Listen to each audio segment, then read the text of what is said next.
for a temporary special chairperson for tonight's meeting.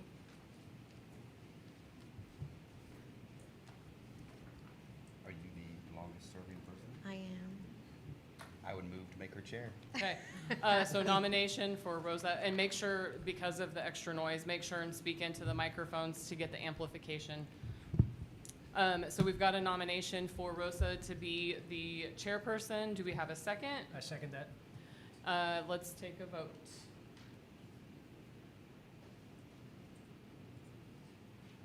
Okay, Chad Gerhardt, Jeanette Johnson, Terry Robinson, Yes. Rosa, Yes.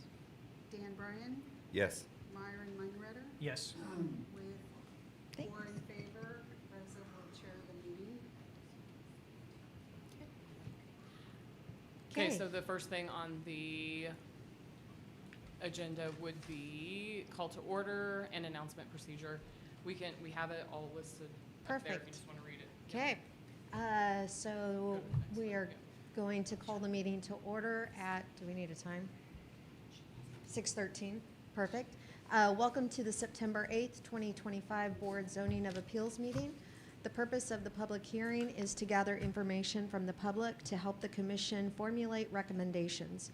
In order to ensure a fair and orderly meeting where everyone can participate, the commission requests that you act respectfully to everyone in attendance and follow the public hearing procedures. The chairperson will call the public hearing item. The planning department will present the staff recommendation. Commissioners may ask questions of staff. Presentation by applicant and/or representatives. Commissioners may ask questions of the applicant. The chairperson will open the public hearing. The chairperson will call for public comments from persons in support of the items, followed by persons in opposition to the item. The applicant will have the chance for rebuttal comments. The chairperson will close the public hearing. Commissioners may ask questions, discussion, take action. Speakers must speak from the podium and state their name and address for the record. The chairperson reserves the right to establish a time limit for all speakers to ensure that everyone can speak. The designation of a spokesperson for groups sharing a common point of view is encouraged. All comments and questions will be directed to the chair from the podium and not to the applicant, staff, or audience. When the hearing is closed, additional public comments are not permitted. Roll call, please. Myron Langretter, Here. Dan Bryan, Here. Rosa Cavazos, Here. Terry Robinson, Here. Jeanette Johnson, Chad Gerhardt. With 4 members present, there is a quorum. I'm going to make a reminder that you guys are right at this moment meeting as the Board of Zoning Appeals first. We didn't make that announcement when we first got in. And then once all of this is over, we'll adjourn as the Board of Zoning Appeals, and then you'll re-adjourn as the Planning Commission. Okay, so we can go ahead and, do you want me to read the communications?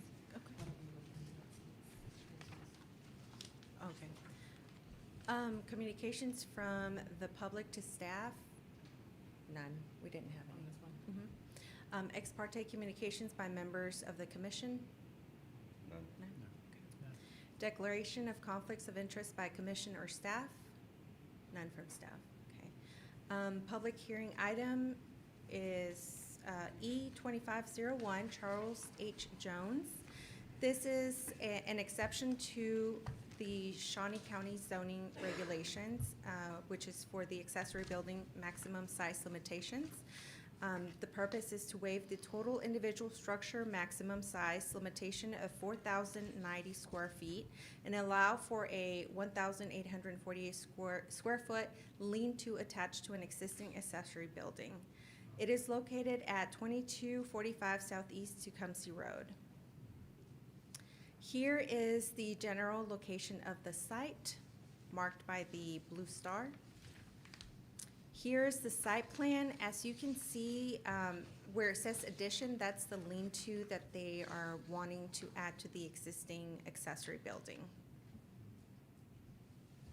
The property is a 3.26 acre residential parcel zoned RA1. Proposed lean-to will be attached to an existing 39 by 84 foot accessory building. It will measure 22 by 84 with one open wall. Building size is appropriate for the acreage, no concerns with design or location.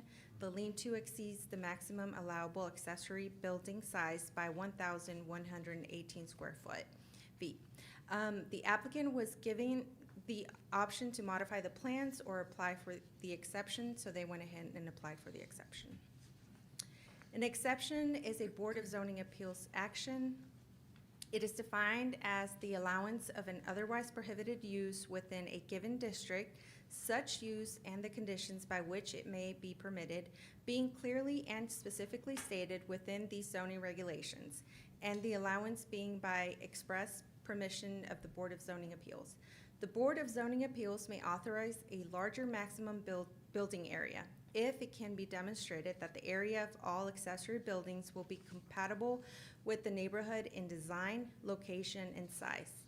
And there's a it's proportionally between the size of the principal building, parcel, street frontage, and the size of the accessory structures. Here's the vicinity map. 29 letters were sent to property owners located within 1,000 feet of the site. No responses were received. Staff recommends approval of the request subject to the following condition. 1, no commercial business, profession, trade, nor any residential living shall be conducted within the structure per Shawnee County Resolution. And that's it. For this item. All right, so is the applicant here and wish to say anything? If you'd like to come up to the podium, if you have anything that you want to add. I think you've done a pretty good job. Okay, perfect. Thank you. Is there anyone that has any questions for the staff?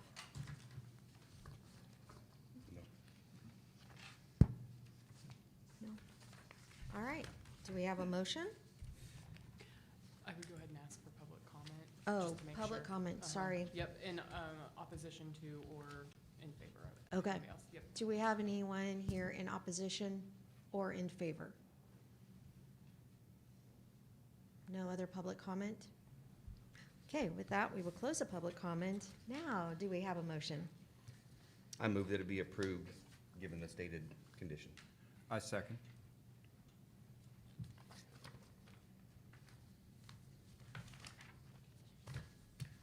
Jeanette Johnson, Dan Bryan, Yes. Myron Meinwetter, Yes. Rosa Cavazos, Yes. Terry Robinson, Yes. Chad Gerhart, with 4 members approving the item. Is recommended for approval to the Board of County Commissioners on, No, this one doesn't go to BCC. oh, that's right. Yeah. So this one has just been approved. Yeah. And now we will close the Board of Zoning Appeals agenda. Do we have to have a motion on that? No, we Okay. just need to notice that we've adjourned. And we have adjourned at 6:21. That was the fastest meeting ever. Time to go. Just kidding. Just kidding. No, but if the Board of Zoning Appeals parties would like to leave, feel free. You don't have to stay. Or if you would like to stay and participate, then absolutely feel free The more the to do so. merrier. Yeah. All right. Thank you very much. Thank Yes. you. So now we are convening as the Planning Commission now, and we will start all over and do the call to order. And you can just ensure that they understood the announcement. You don't have to read through. Thank goodness. Okay. So we're going to call the Planning Commission meeting to order. And welcome to the September 8th, 2025 Planning Commission meeting. The purpose of the public hearing meeting. Oh, I don't have to read this No. whole thing? Thank goodness. Does everybody, they all heard All heard Great. it. Okay. I Yep, thought we're I gonna had to skip all read that. this part We'll and go not to the roll rest. call. Great. Roll call. Dan Bryan, Here. Myron Langwetter, Here. Chad Gerhardt, Jeanette Johnson, Rosa Cavazos, Present. Terry Robinson. Here. With 4 members present, there is a quorum.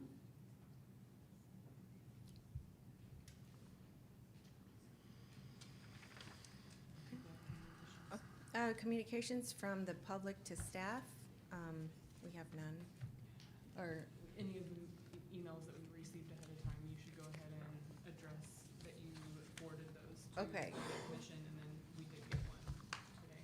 okay, so we have, we received 4 emails in regards to the conditional use permit for the RV case. And I forwarded to you all, I think it was last Friday, we had 4, and then there was an additional one that we received. So we went ahead and printed those for you, so we included them in the packet. Ex parte communications by members of the commission. None. None. Declaration of conflict of interest by commission or staff. None. None from staff. Okay, so we'll move on to item number 1. This is for CU 2503 Hammond Partners LLC, a request for a conditional use permit to operate a year-round RV park and short-term rental cabin facility. It's located on Southeast Woodring Road in Monmouth Township. It's about 119.10 acres. Here is the general location of the site by the blue star. The property has historically been zoned RA1 district with a special use permit for recreational purposes. It was originally developed as a youth camp known as Camp Hammond prior to the enactment of county-wide zoning regulations. On May 13, 1981, the YMCA of Topeka applied for a special use permit to establish a recreational field/facility in order to bring the property into compliance with the newly adopted zoning requirements. The applicant initially proposed 43 RV sites and 24 cabins. 12 of those cabins were going to be on the west side of the lake and 12 on the east side. They have revised the site plan by removing the 12 cabins on the west side, so you only have the ones on the east side. The proposed development is a mix of 2-bedroom cabins and RV sites. 43 RV sites and 12 cabins are all located on the east side of the property. Cabins will have water, sewer, and electric included. RV sites will have water and electric hookups plus centralized dump station. No bathhouse or laundry facilities. Maximum RV stays will be 30 nights with a 5-night break before returning. Bookings available online by phone or in person. Rules will cover safety, noise, pets, and site upkeep. Quiet hours will be from 10 p.m. to 7 a.m. Pets will be required to be leashed, supervised indoors during quiet hours. No overnight stays in non-camping vehicles. Only non-motorized boats will be allowed. Guests are going to be allowed to fish, catch and release, and they will be required to have a Kansas license. Swimming is designated in certain areas. The beach area will be closed sunset to sunrise. Site access control via registration and vehicle tags. Maximum 2 vehicles per site. Extra vehicles will be charged a daily fee. No grass parkings. They're going to have a speed limit of 12 miles per hour. All RVs must be operable, no towed-in or broken units. Street parking will be allowed only with official tag. And here you have the site plan. You have the RVs at the top. Let me see if I can. All of these are the RV sites right here and right here. And then you have the cabins right here. Here's the vicinity map. 13 letters were sent to property owners located within 1,000 feet of the site in Shawnee County and Douglas County. 5 letters were reserved expressing opposition. 1 of those letters was submitted on behalf of 2 neighbors. Staff recommends approval subject to the following conditions. The applicant shall maintain adequate access to the site for emergency vehicles at all times. Any access routes must be compatible with supporting fire apparatus up to 40 feet in length and 80,000 pounds. Documentation demonstrating compliance shall be submitted to the Shawnee Heights Fire District for review and approval. 2, a 24-hour on-site or on-call manager must be designated and must maintain an up-to-date list of campers and cabin occupants available to emergency responders upon request.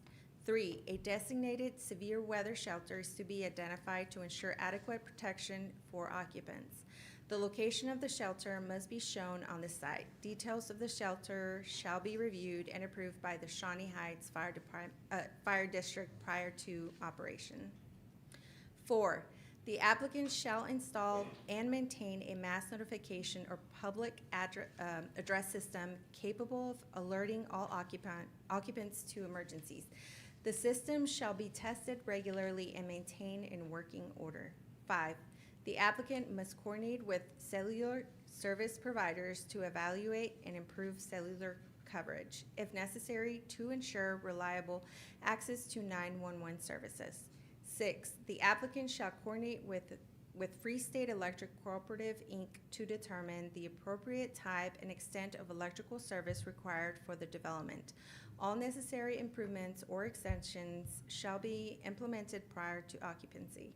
7, prior to construction of any wastewater treatment system, the applicant must consult with the Kansas Department of Health and Environment Bureau of Water to obtain all necessary permits.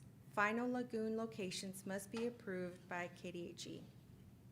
8, the applicant shall coordinate with Douglas Rural Water District Number 3 to ensure the proposed water service is adequate for the development. If any additional meters or infrastructure improvements are required to meet demand, they must be completed prior to operation. 9, the applicant shall coordinate with Kenwaka Township and Douglas County to address use and maintenance responsibilities for roadways serving the site. 10, the applicant must operate in accordance with the business plan submitted on June 26, 2025. Any changes to the scope or nature of the business shall require review and approval through an amendment to the conditional use permit. 11, the applicant shall utilize the access route map submitted on June 26, 2025. This designated route must be published and clearly communicated to all guests and visitors. That concludes this item. Okay. So now, You can ask the applicant if they wish to do a presentation, and then you'll open the public hearing up. is the applicant here? Yes, I am. Great. Although it might be best, given the numbers here, I probably should follow the prior gentleman's comment and just say, you covered it all, thanks. But I'll take my chances. My name is Lee Hendricks. I'm General Legal Counsel for the Bettis Companies, which includes Hammond Partners. I appreciate you guys giving me the opportunity to be here this evening. As I'm sitting in the audience tonight, it hit me. I started in this position about a year ago. In the 20 years prior to that, I've been representing counties and city boards just like this, sitting in these meetings. So it's an interesting dynamic for me to move from that table over to the one surrounded by everyone who's not a big fan. So I will try to keep my comments short. I know there's a lot of people who want to speak, and I'm glad to try to answer any questions I have, either from you or from those that are present. Thank you. Yeah, the site plan. As was discussed, this property and the uses that were occurring on the property pre-existed the zoning regulations that exist now. In 1981, that special use permit was passed and allowed for activities like hiking, fishing, archery, things of that nature. The ownership of this Hammond Properties, the Bettis family, had determined that they have this property. Very few people were using it. There was some hiking and fishing and camping that was occurring, but just felt like it was getting little to no use and saw it as an opportunity for a property that could be used by others.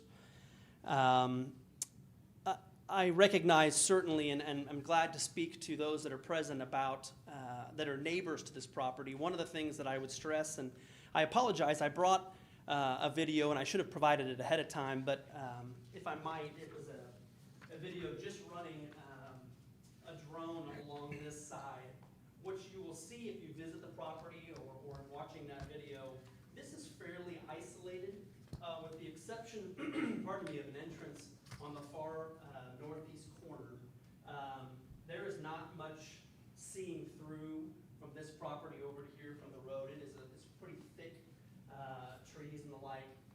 I would also note that currently the entrance to the property is here, but as it's proposed, it would be moved down to this location, so it's not across from this this owner's property, and here as well, so two openings. There is a very old entrance, pardon me, here. There's an old entrance here that's pretty grown over, but that would be cleared away. So those would be the two spots where you could see through to the west of that property. The terms of use that were put on the board earlier, those were taken directly from Shawnee Lake. Our thought process was, if these are tried and true, these were procedures and protocols that have been passed out there and that have probably been worked through multiple times. So that's the rationale behind those. Certainly we're open to any suggestions on those. We were just trying to find something that was had been used around in this area and had been approved and agreed upon. I know one of the big concerns, and having visited this site multiple times myself, is access. I would agree with all of the comments and letters, and I'm sure that folks in the audience would speak to, that access from the north on the east side is a no-go. Those roads are not made for this type of traffic. Frankly, given any kind of rain, they're not made for much any traffic. So any access to this would be south on Stubbs Road, east on 69th, and then north on Woodring. And that would be made abundantly clear. I know that was part of the staff report, but that would be made abundantly clear to anyone who was accessing it. There would be no entrance from that northeast corner. It just couldn't occur. So I'm glad that that was in the staff report and a focus. Some of the items in that staff report, Douglas County Rural Water District number 3, they, upon receiving receipt of this application, contacted us and we spoke with them. It sounds as though the infrastructure that's in place is sufficient for everything we've been doing. We gave numbers that were actually higher, but having cut back that other side, it was clear from them that service would be available and fine and not negatively affect the rest of the district members. We've also had contact with Free State Electric, Douglas County, and recognize that those would have to be ongoing conversations if this were to proceed. I also know one of the big concerns would be with the lagoon. Certainly any activity involving that lagoon is going to have to be approved by KDHE. It's going to have to be permitted. It wouldn't be willy-nilly. This is something that's going to have to meet their strong standards. The idea of the lagoon was brought to our attention when we talked with Shawnee County about this and said that would be the best answer for what we're trying to accomplish. Cell phone providers, that's something else, obviously. Those are valid concerns. I know there have been multiple incidents nationwide recently with places of this nature that concern you about the emergency element of it, and that's something that certainly would have to be coordinated with. I know something that is not on this map that was discussed in the staff report is the shelters, and that's agreeable. We would amend the map to include those to make sure that that's cared for, because that is certainly very important and something that would need to be in there before it's approved. My only request, our only request, as it relates to the staff recommendations, and the only thing we would ask to amend on those whatsoever would be the mass notification system, and this is our thought process on that. It would be a requirement that we have an individual present 24 hours a day. If that is the case, our thought was that there would be two forms of notice in the event of any sort of emergency or pending concern, and that would be cell phone, so getting cell phones from folks and doing that, and then the other one would be personal notice. And so, what we're talking about is a manager who is on this property, driving along here and alerting folks and driving here. From a cost-benefit standpoint, I think our concern is putting in a mass notification system when I think the same person who would trigger that mass notification is the same one we'd be asking to just go and do that, who is required to be there 24 hours a day. I think that personal notice plus that phone notice would be more than sufficient. So that would be the one item I would request to be revisited on the staff's report. But beyond that, all other recommendations and concerns we would certainly agree with. Like I said, I know there's a large crowd this evening, and I'll have the opportunity, if you allow, to make a few comments in response to those. So unless you have any questions for me now, I can respond then. Completely up to you. Does anyone have any questions for the applicant? In your business plan, you said they're allowed 2 vehicles. They could have another one, but it'll be street parking. That is street parking on the property, or you're saying street parking on the gravel road? It would be street parking on the gravel road, but I think we've discussed this. On the access road? Within the, I don't mean Woodring, I mean within the property Like itself. on the property itself? Right. Okay. Right. Are those streets going to be just gravel and not improved? From what I understand, they would be asphalt millings. Yeah, Okay. we've got an in with that. Joni, is it correct that in here I saw it was either on-call or 24-hour person? It does say On-site 24-hour on-site or on-call Or manager on-call. must be designated and maintain an up-to-date list. So the on-call person doesn't necessarily have to be on site? My that my comment to that would be, understanding? we would have someone on site, and in that instant, I think would be our fair trade-off to, I'd rather have someone on site all the time than I would have someone on call, and that's why, for that reason, I commented on the emergency notification system. So We with can make that adjustment. If and when you get to the point for a motion, I would recommend making a change to Okay. that so that it's 24-hour on-site. That's what I wanted to Yeah. double check. Any other questions for the applicant? Go ahead. Yes, sir. When did you purchase this property? How long has it been since this has been a functional YMCA camp?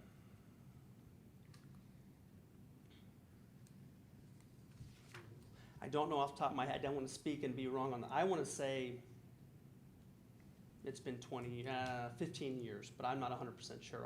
While folks are speaking, I can look that up. The owners of the other property happen to be here to give you the exact answer. Great. So how long has this plan been in the works for this project? It was brought forth about a year ago. When discussions began about the possibility of this project. So again, how long have you actually owned this property? Like I said, I don't know the definitive answer if the owner is here, or the prior owner's here and knows, but 2018? 2018. Okay, pardon me, not 18 years, 2018. Thank you. So there you go, 7 years. Okay, thank you. Thanks, I appreciate that, guys. Any other questions from commissioners? Okay, thank you Thank you. very much. And now, if there's anyone in favor of this project? Open the public hearing Oh, first. sorry, I must open the public hearing first. This is my first time doing That's this, okay. guys, so. You're doing a great job. So, give me some grace. So we're opening the public hearing. Now, if there is anyone that is in favor of this project and would like to come to the podium. Okay, seeing none. Anyone in opposition that would like to, we will ask that you form a line, state your name and your address, and if you have anyone that is going to speak for the entire group, if you think everyone is going to be stating the same oppositions, please elect someone to come forward. Yes. Make sure and write down your information on the sheet as well. We document all of that, please. And if you want to set it after you sign it, if you want to hand it behind you so that they can write down while you're speaking, it saves us time as well.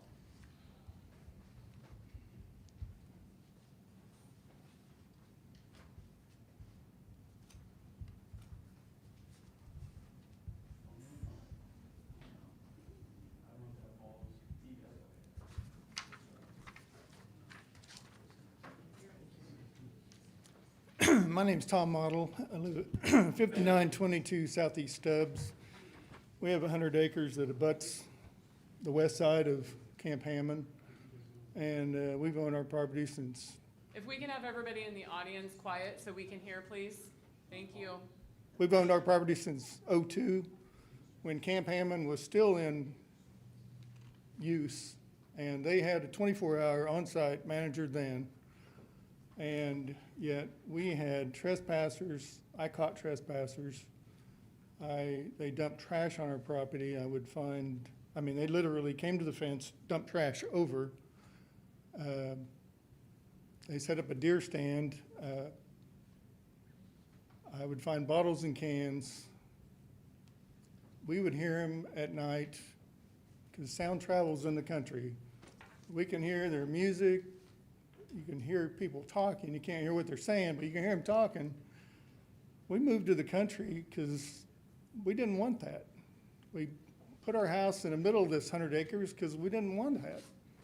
And so to have that again, and like I said, they had 24-hour on-site. The guy lived in a trailer right there all the time. I would go talk to him. Bruce, this is happening. I'm sorry. That's all I got was I'm sorry. So what good is it? Thank you.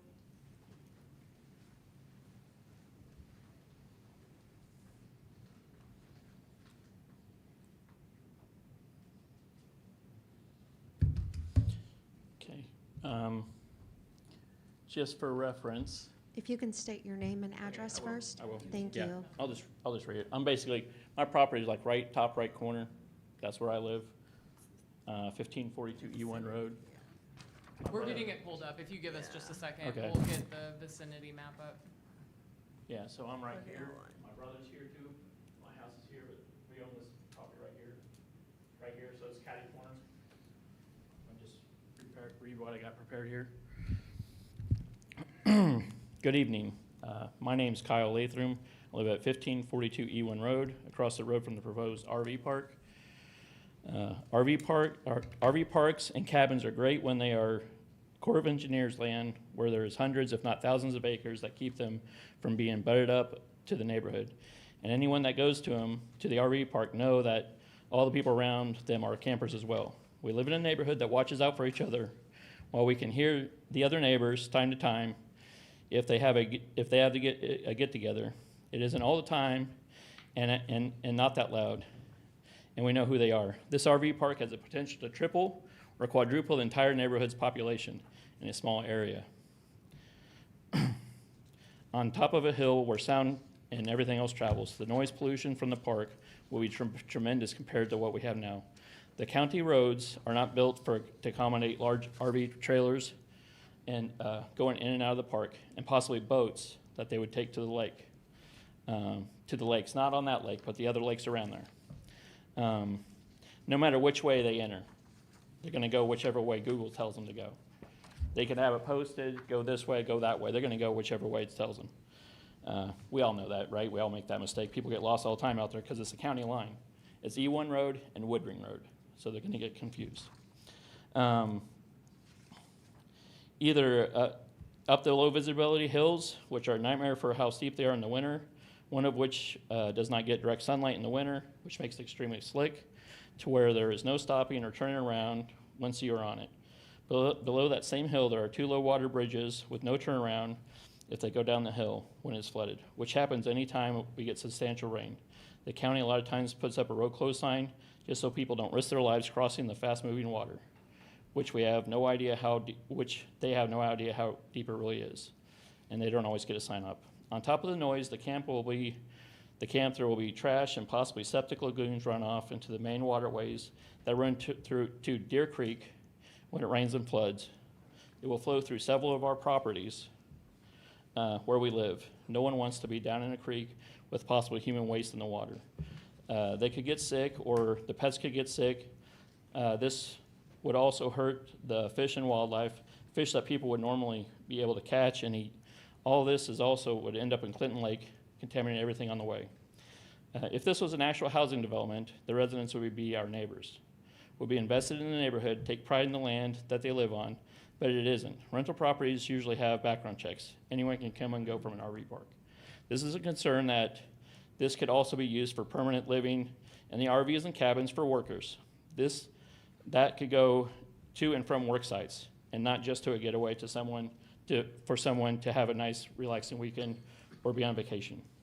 In closing, this proposal will run the neighborhood and add dangers to people's lives and property, while also lowering direct neighbors' property value. No one wants to live right next door to a RV park.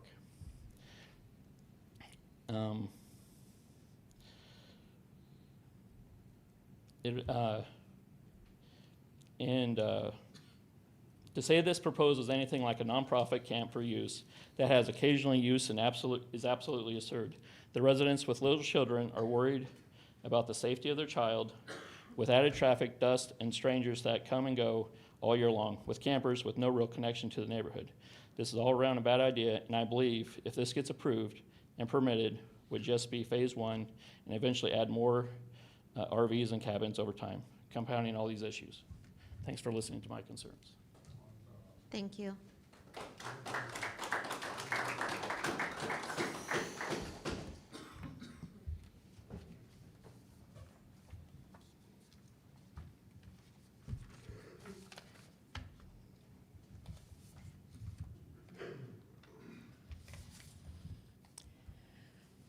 All right. Hi, strangers. I'm one of the newest people to the area. My name's Crystal Wesley. I live at 5829 Southeast Woodring Road. I just moved there in pretty much 2 years from today, 2023. The Shawnee County Planning Commission's purpose is to promote the orderly development of the county.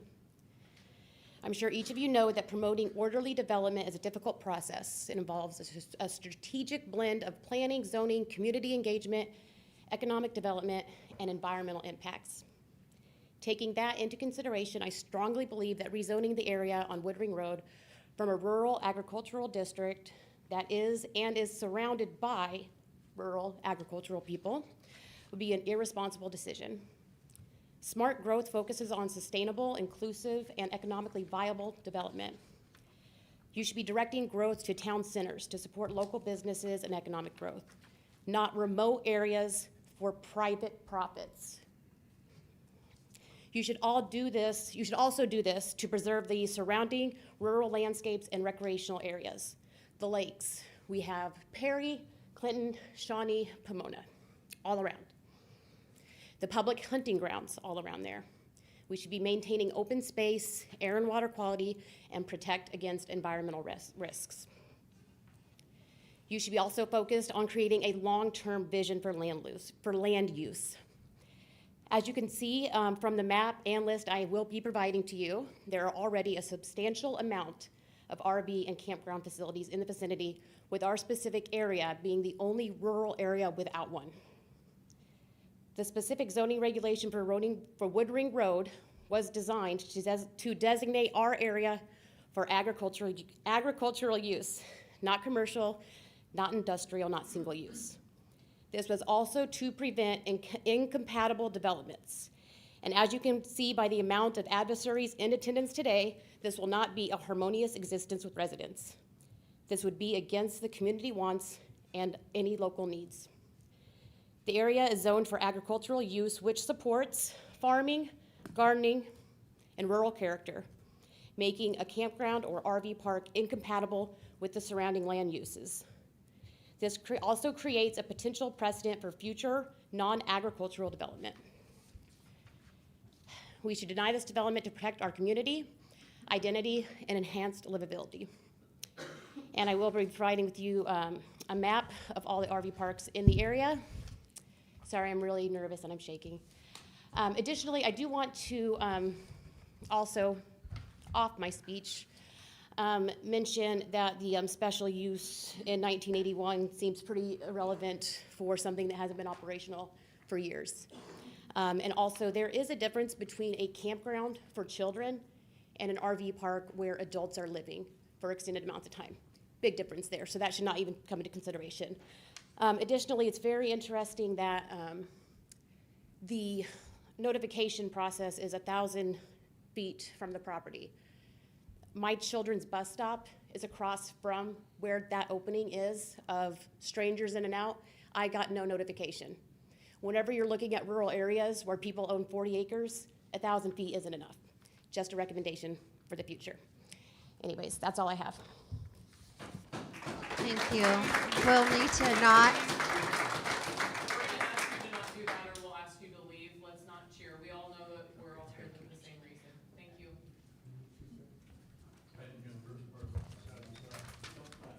Please don't clap in between. go ahead, sir. Hi, my name's Tim Fritz. I live at 5937. I also represent my mother who lives at 5927. I live at 5937. We bought that land back in 2018. My wife is a member of a foster horse non-for-profit, and my boys and I love to hunt. There's some things that I just wanted to touch on that I kind of think that I'm getting infringed on. The Wildlife and Parks has a ruling that there is not to be a projectile shot within 1,000 feet of public access. Well, as you can see, that first RV site is right out my kitchen window, which we're 1,400 feet off the ground, or off the road. It can be seen through the woods.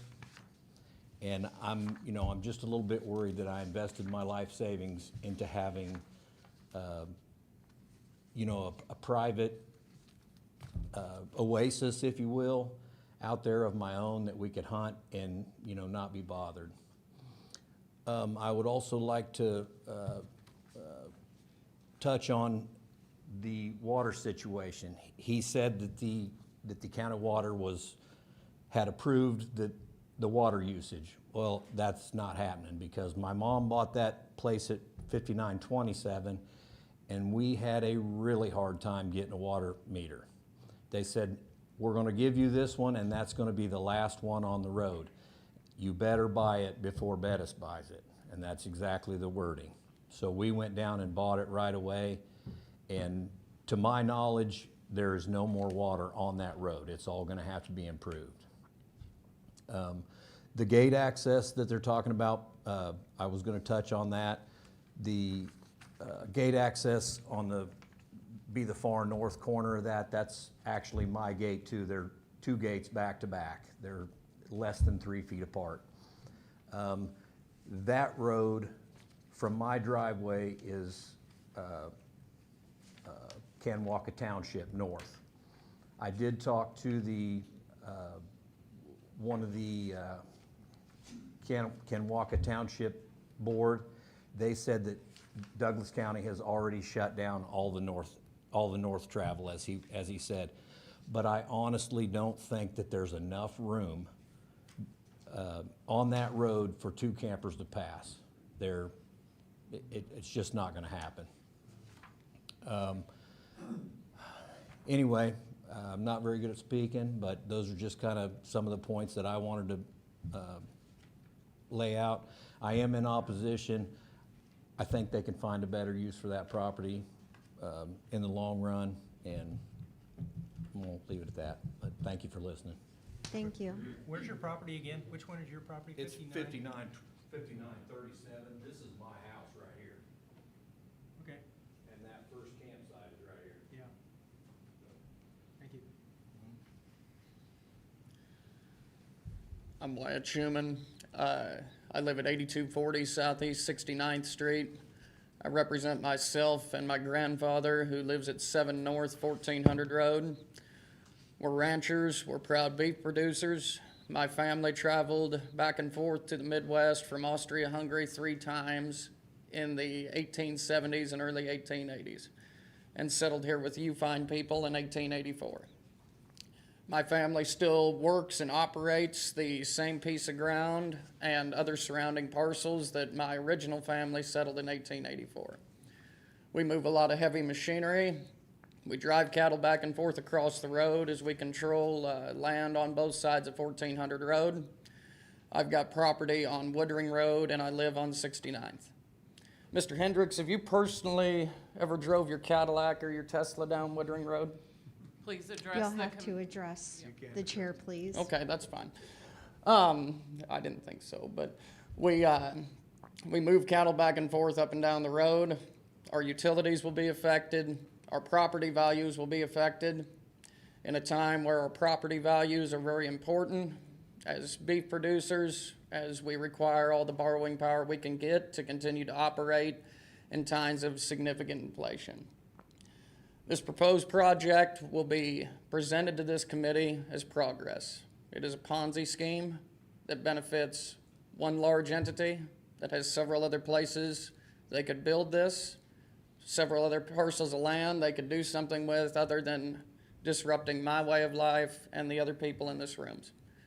As my grandfather pointed out to me, the locals and the natives in the community didn't want the rock quarry when it came, and I don't want this. I strongly encourage the committee to vote against this. Thank you. Go ahead, sir. My name is Jim Modig. I live at 1554 East 1 Road, which is Woodring, same road. I'm on the Douglas County side of this county line, which is the road itself, and we've lived there for over 32 years. I want to go on record to say that I oppose the conditional use permit request. I'm going to kind of touch on some things that some people have mentioned previously, so bear with me a little bit. But one of the biggest concerns is traffic and impact on our community. And I want to focus on the 2 miles of Woodring. There's approximately 18 households on that road, and assuming 2 cars per household would generate about 36 vehicles. Plus, you have your service vehicles that come into the area to make deliveries, trash pickup, and et cetera. The north end of the road is 2 low water bridges, and it also has 2 steep 1-lane hills in that stretch.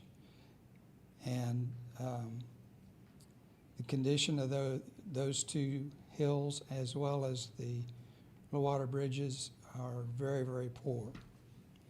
Assuming the proposed camp will generate some additional vehicles, I think the result, if I did my math correctly, we're well over 100% increase in traffic. But one of the issues is that nobody's addressed the school bus that has to go down E1 Road and then turn around and go back out E1 Road. Because of the low water bridge crossings, the school buses cannot cross in that direction. So when they come in from the south, they have to go back out of the south. And if you increase your traffic over 100%, and you've got that bus having to do a 3-point turn to go out, you're asking for trouble, I think. I have personally walked that road, and I can tell you that it varies from 17 to 19 feet. And if we're putting RVs on it, I don't think you're going to find that the RVs that make turning radiuses will work on this piece of road. The road's been there a long, long time. My neighbors probably could tell me more about the road than I can, and I've been there 32. But is the roadbed substantial enough for the heavy loads that would come in and out with the RVs and motorhomes? During heavy rains, the low water bridges flood, and that forces everybody that's on that piece of road to go to the south to 69th Street and then out to Stubbs and out to E100 to get out of that area. So even though people have a tendency to want to take shortcuts, when you have a flood situation, they're all going to go that south route, and you're going to add additional traffic load that people don't normally see on a day-to-day basis. The increase in traffic is not the environment this neighborhood is bargained for. And I want to again reiterate that I'm opposed to the conditional use permit. Thank you. Thank you. Well, thank you. My name is Jose Castillo. I live on 7946 Southeast, which is directly south of that property, that proposal. Like was mentioned earlier, they stated, if you look at the map of Kansas, where are the RV parks located? Those are located off of major highways or major bodies of water. This is not that area, you know, so it makes people wonder what is the true intent of that RV park.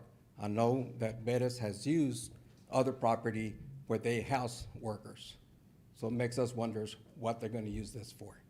In addition to that, in their proposal, they indicate that this is a continued use of what Camp Hammond was used for. Well, that's a little misleading. All the buildings that Camp Hammond had are on the west side of the property, which is what they sold, and they only kept the east side, which is rural agricultural. And so, no, it's not a continued use of what Camp Hammond was being used for. So those are my concerns, you know, what people are we gonna have there? So, thank you. Thank you.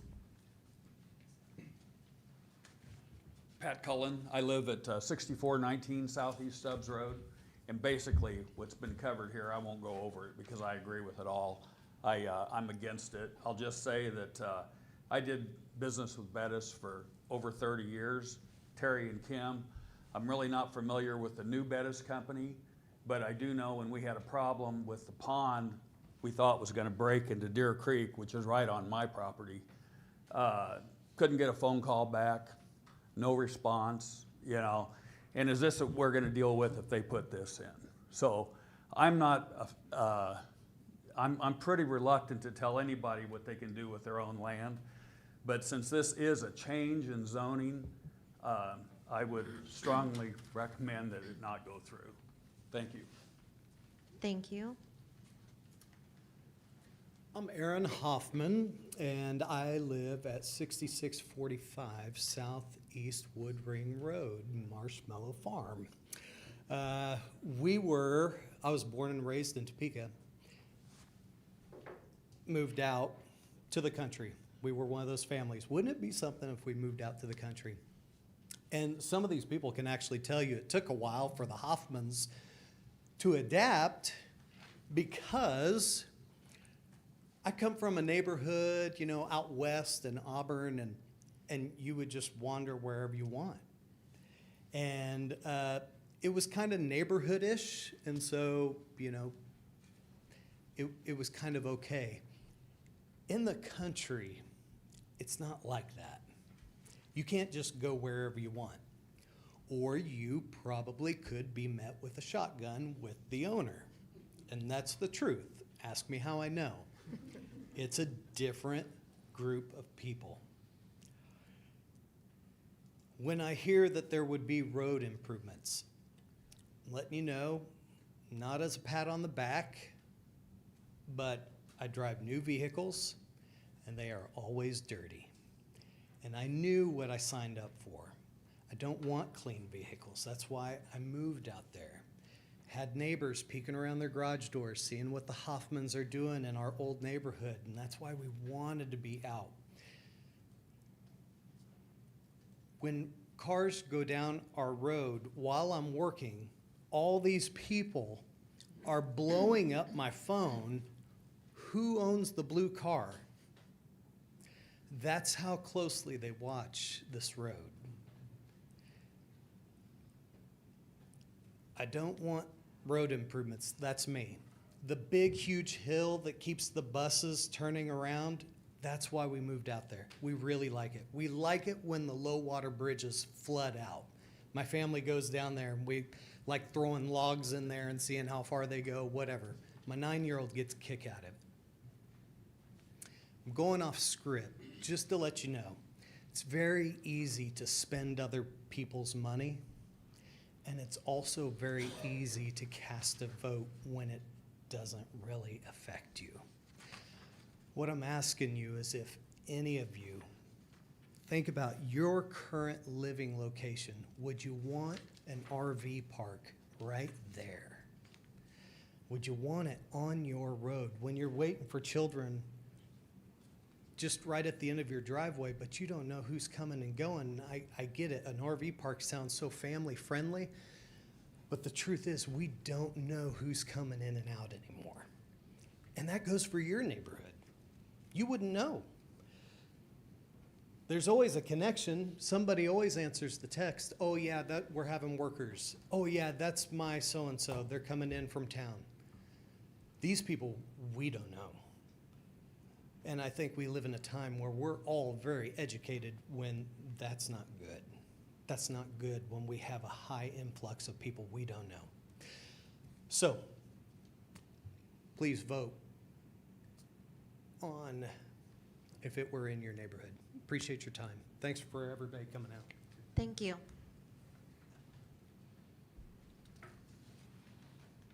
I guess it's me now.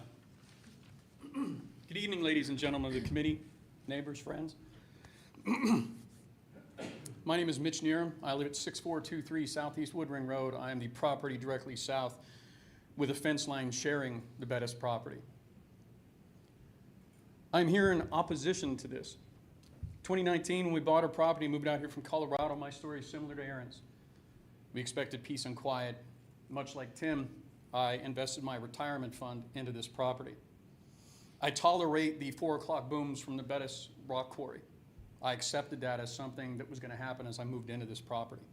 I knew it was there, kind of. I didn't realize it was going to rattle the pictures off of Nancy's walls. I didn't realize that other houses in the area, mine, would get rattled just the same at 4 o'clock. This new addition to the neighborhood. I stand here before you today to request that the Planning Committee denies the plans for Capital RV Park based on the golden factors of zoning for Kansas. I would assume that you all have seen the golden factors of zoning. The proposed RV park does not fit into the character of our community on Woodring Road and E1 Road. The property is surrounded by single-family residential, as much has been stated before, and AG zoning areas. It has been vacant for many years. Some might say it's been vacant since the 1800s when the first families moved into the area. That property has been vacant the entire time I've owned my property. The zoning that is being stated by the lawyer, I'd like to point out too that I see one Bettis representative here this evening. I don't see a Bettis himself. The zoning has never been what is stated. That's a sleight of hand. It's a day use was what was originally done. Day use, you could go over and you could hunt snails. You could look at birds. You could play in the marshlands.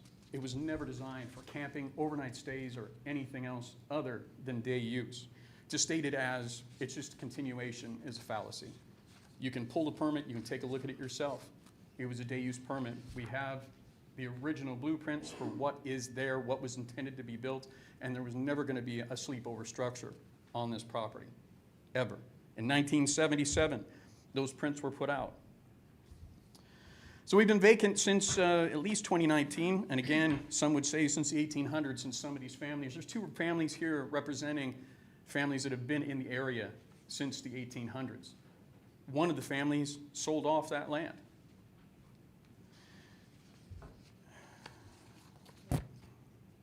The Bettises are not connected in this area. Yes, they're connected. They have work. They have rock quarries. They make loud noises around 4 o'clock every day. But they're not connected to my community. My community, I started a neighborhood watch on my road when I first moved out there. There were some robberies, some city folk coming out. One of the folks here lost a $40,000 trailer. Another person here had their garage broken into, lost a car, multiple tools. So we started banding together and getting to know each other around about that time when we first started this. We became a nice little community. Everybody out there knows everybody. We wave, we know their cars, and as Aaron stated, if a blue car goes by that we don't recognize, hey, is that one of yours? Are you okay? Is everything all right? Heard a big loud boom, heard some crying at your house. Sound travels out there. My property is at the top of the holler. I can hear Aaron speak. Can't necessarily make out what he says. He's better than a quarter mile from me, but I can hear him and the kids having a good time on a starlit night. This property is right next door to me. Since purchasing my home in 2019, I've personally seen little to no interest from the current owners, being Bettis, in being good neighbors. My attempts to include them in the neighborhood watch or discuss concerns about trees, power lines, or any trespassing that has taken place on their property, being that I started the neighborhood watch there and I started pushing everybody for it. There's a running joke that I'm the sheriff of Woodring Road. Everybody calls me when there's trouble. Sheriff can't make it out there for a good 45 minutes to an hour. So you got problems. What do? Do you sit and wait for somebody else to come and chase somebody playing with your cows, hopping your fences, tearing up and down roads? We band together. We do our best to keep the riffraff out of the neighborhood. My attempts to include them in the neighborhood watch or discuss any of those concerns have fallen on deaf ears. I've contacted them multiple times. And again, I don't see them here tonight. I see a representative. They're not a part of this community. They don't live there. They make money off of there. When the visitors that do go over there, because on occasion they do have visitors there, when they do go over there, I can hear them plain as day. They're running around, they're having a good time. I can hear glass bottles clanking. I can only assume that it's beer bottles. Whatever, you like to have a drink, make sure you pick them up. Don't throw them in the water. I have these people, I can watch them get on paddle boats or little electric powered boats, truck along to my fence line, which cuts through part of the lake, making fun of my no trespassing sign. Oh, if there's a little bit more water, we can get right over there and get up on that dam. Those are people that the Bettises do allow to go over and play on their property, I'm assuming. I'd call and ask them, but they never answer, they never respond. Plain and simple, this area cannot sustain the demands of the 70 unit. The plans have been changed since then. It has now dropped from the 70 down because they do not have access to get onto the back side. We cannot sustain any of the RV parks. Maybe you could put one property out there. The water meter is in quite contention. As Tim stated, they got the last one on the road, and it's been stated for years by the Douglas Rural Water District 3, there are no meters to be had on this road. Now, magically, there is one meter that can be had. It was researched this afternoon, and surprisingly, now there's 3. The water lines have magically been updated at some point up and down the road, and we can add 3 there. Does anybody here know what a water meter puts out or what is capable of running in 1 month's time? 1 month's time, you're looking at 1 million gallons is my common understanding of it. Does anybody know what the Shawnee County RV Park uses in 1 weekend? 3 million gallons in 1 weekend. That's 3 days' time, not 30, 3 days' time. So 1 water meter supposedly is proposed to be given to the Bettis Corporation and to be able to do this. 1 water meter, 1 million gallons. Shawnee County is running 3 million gallons in 1 weekend. So we can almost double to triple our population overnight with a bunch of strangers. Again, it's been stated by other folks that people don't own there, they're not gonna have the same pride. They'll take pride in their camper, they'll take pride in their vehicle.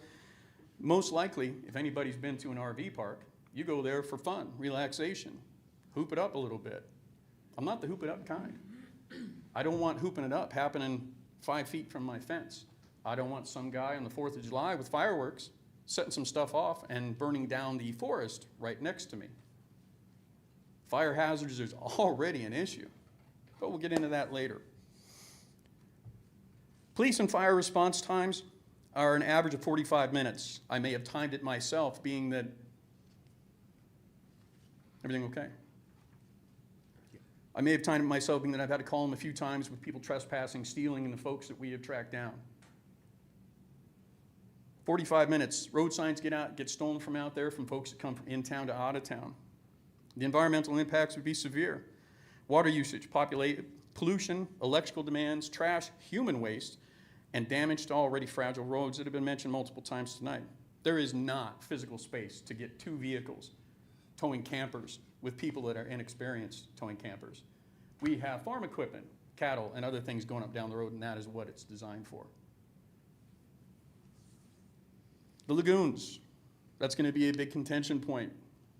You can see up here on their map, it doesn't really show anymore, that's been pulled down. On the property down here, this is being Mitch and Nancy Sexton up here. The lagoons proposed are to be put up here. If you ask Mitch and Nancy what happens in heavy rain, this field floods that way. It floods this way. Ask Tim, water heads that way. What do we have here? This tributary. That's Deer Creek. Much like Kyle had stated, it's going to flood that and it's going to pollute that. The environmental impacts alone. Your committee's duty is welfare and safety of your community, correct? Welfare and safety alone, this right here. Bringing in multiple people that don't have home ownership, that don't have the pride that they take into it, and that are just staying for the weekend, trying to hoop it up and trying to have a good time and get as drunk as they possibly can and throw fireworks around, that's not exactly pride. That's a party. And there's places for that. And it's not next door to my retirement fund. So safety and welfare, that should be the main concern. We've got high traffic RV, campground risk trespass. Bringing in a high traffic RV campground, you're going to have a lot of risk of trespass, theft, and erosion of the safe, low crime character and that Barryton residents cherish. Every local school and post office already avoid these roads due to safety concerns, and Douglas County itself has denied similar plans coming from the same people.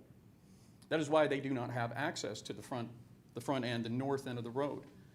They don't intend to maintain that road. In fact, if you ask Douglas County, they'll tell you that we want to shut that down because we don't want to have anything to do with maintaining that hill or the two water crossings that are continually being beaten and falling apart. They don't want to maintain it, so they've denied the Bettis plan for the RV park. Local schools, they turn buses around because they don't want them going down the hill. The post office, for whatever reason, they will not deliver to the bottom of the hill. There's a gentleman here that's having quite a deal trying to get us, there's two gentlemen here trying to get their mail because the post office will not go down the hill. The roads out there, if any of you haven't experienced it, I invite you to take a drive out there. Enjoy the drive. It has been pointed out to me that the Monmouth Township had no idea about this. Monmouth maintains 69th Road and E1 Wood Ring. They maintain that area. This has not been declared to Monmouth. They do not have it in their budget. Our roads are already not maintained good enough as it is. If you ask me on any given day about taxes, I will start complaining about the amount of taxes I pay and how little I get for that. Shawnee County does not maintain my roads.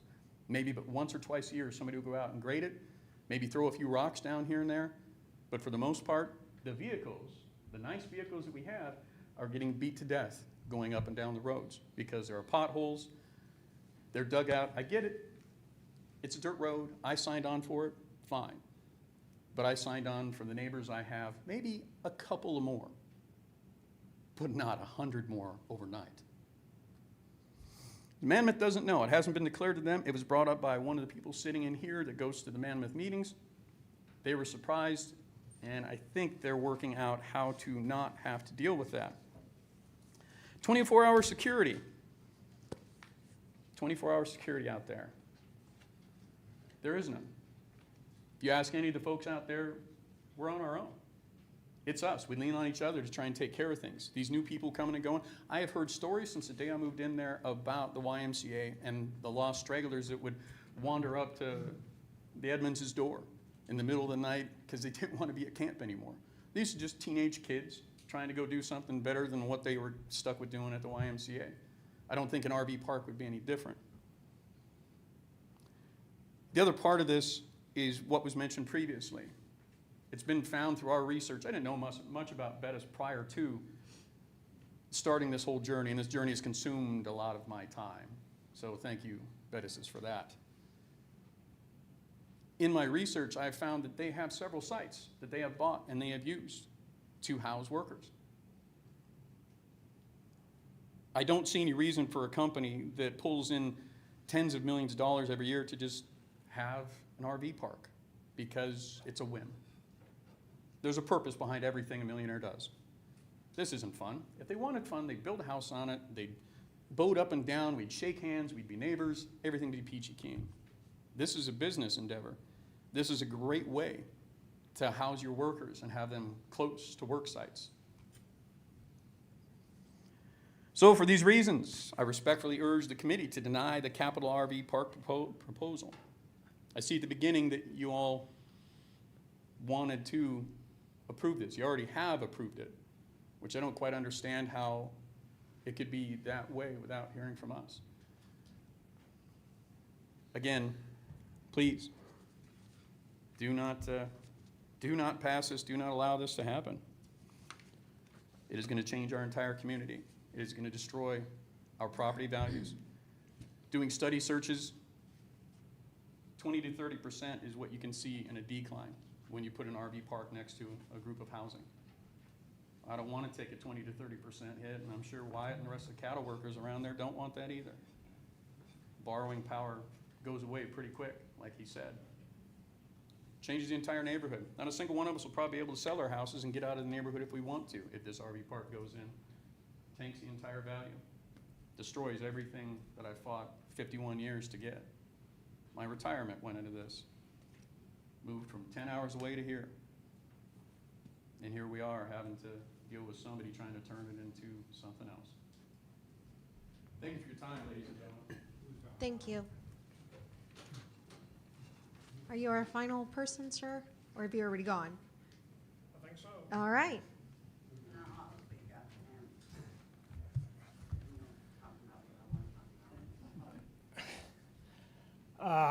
My name's Terry Adams, and I live at 6525 Southeast Wood Ring Road.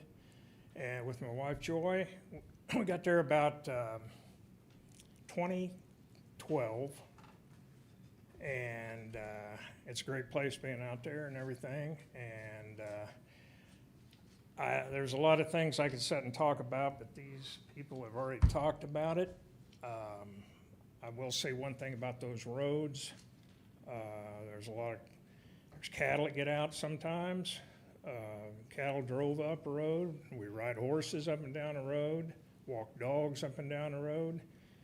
And those roads they're not made for 2 RVs or 1 RV and that many vehicles going up and down, because there's chuck holes and everything else, and some of them sit there for 3 or 4 months before they ever come back and fill them in.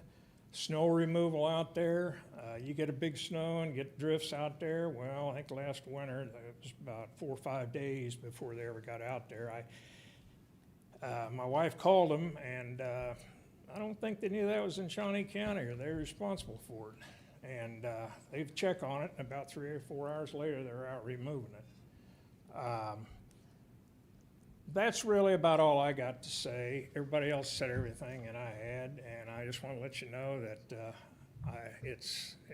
I'm against it. I know deep down what's going to happen to that if it's passed, and so I just hope to make a good decision. Thank you. Thank you.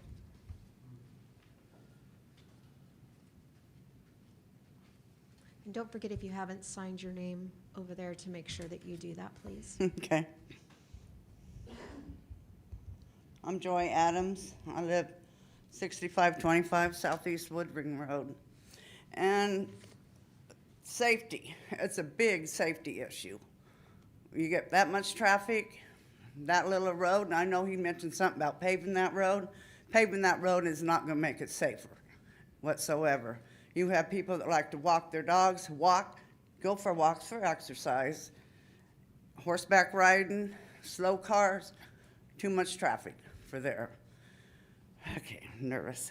So we didn't move out there to have an RV park in our backyard. If I wanted an RV park in my backyard, I would have moved somewhere else, not there. So I really hope you guys reconsider, because I don't know why you would approve something for one family that's going to affect the whole neighborhood, why you would do something like that. Thank you. Thank you. All right, we have time for. Are we allowed to say anything else if we? If you've already spoken, no, we're going to move on to the rebuttal. So if the attorney, I oh, do think, did anybody not sign in? I saw several people just not. Yeah, make sure and sign your information. I thought this was Lee, a- will you hand them the, Oh, I'm yeah, sorry. the sign-in sheet? Thank you. Sure, pardon me, I'm sorry.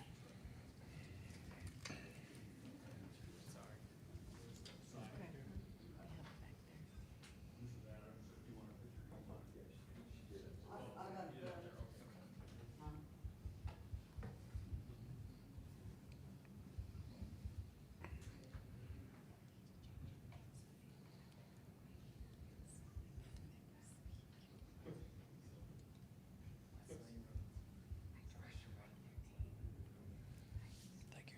Yeah, sure.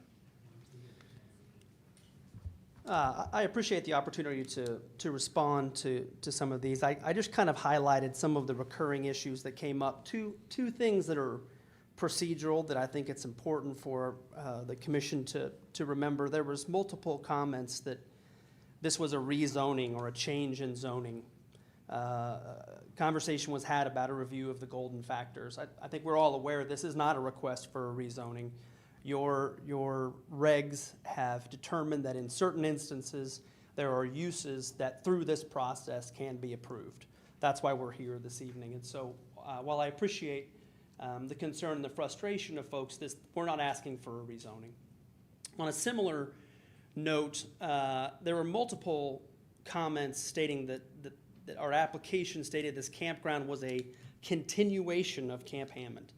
I went back through the application sitting here in the audience. I don't see that comment ever being made, that it was a continuation. In fact, again, I wouldn't be here in front of you if it was a continuation of the use. If it was, we could proceed and do that immediately. What I raised was that prior special use permit did exist and that there were uses that were somewhat similar. But certainly, cabins and RVs is by no means a continuation of the special use permit that had previously been granted. There were multiple individuals, and I know there were some comments there were multiple individuals who discussed Bettis employees, Bettis workers using these properties or using these sites. I can tell you with 100% certainty that is not the intent of this whatsoever. It's just not. I could have a conversation about it, but I'm telling you now that is not why this is being done, and it's not something we intend to use it for in any way. The discussion on water not being approved, there was a comment that there was no meters left from the district. There was a comment that it was magically updated to now having 3 meters. All I know is this, the procedure here is that upon the filing of our application, your staff then contacts those utilities, discusses with them the concerns and items that would come up in a project of this nature. I then had, and staff along with me had multiple conversations with Douglas 3 about this. We provided the information about the properties and what would be involved, and that was them who told us that was sufficient. There was no discussion about a number of meters that weren't available, that there was no longer a meter, nothing of the sort. I have not had any conversations with the water district since this meeting was rescheduled, so I can't say definitively that something hasn't changed in the last 30 days, but that's what I was informed when we had the following contact with your staff. Have I driven the road? Yes, I've driven the road numerous times. I began this conversation by stating that having driven it myself, I'm aware of the dangers of that northeast corner. Listen, we are responsible for this property. We are not responsible for maintenance of the roads. I would agree with everyone that it's a concern. And while there is no silver bullet to ensure that people take the direction that we're telling them, all I can say is we would do it over and over and over, make that clear. Whether that involves signage, whether that's possible, I don't know. But I agree 100%. It can't come from that direction. There was multiple individuals who discussed that the roads were used for farm equipment. you know, in my experience, farm equipment is going to be as damaging and as heavy on that road as a vehicle and an RV. So to claim that the RV is somehow going to be the thing that puts it over the edge, I find that hard to believe. Lastly, I you know, I want to spoil the ending here. This is not a money-making venture for the Bettises. This is them seeing an opportunity in the community to provide something that didn't exist when they said we're not using it in a way that it could be used, given how beautiful that property is. To claim that they're not a part of this community is absurd. It's utterly absurd. To say they don't live in that neighborhood, that's fine. But Bettis has been a very helpful partner to Shawnee County. And to say that this is somehow, you know, one more instance of them taking advantage of this populace, it's just ridiculous. A comment was made, and I would agree. You know, I'm standing here before you on their Bettis' behalf because they have the right to use this property in the manner that they see fit. In the instance that the zoning regs do not allow specifically the use they want to use, that is why we have this conditional use permit process. So we believe this is something that's extremely beneficial to the community and that this process allows us to bring this project to others in the community. I appreciate the opportunity.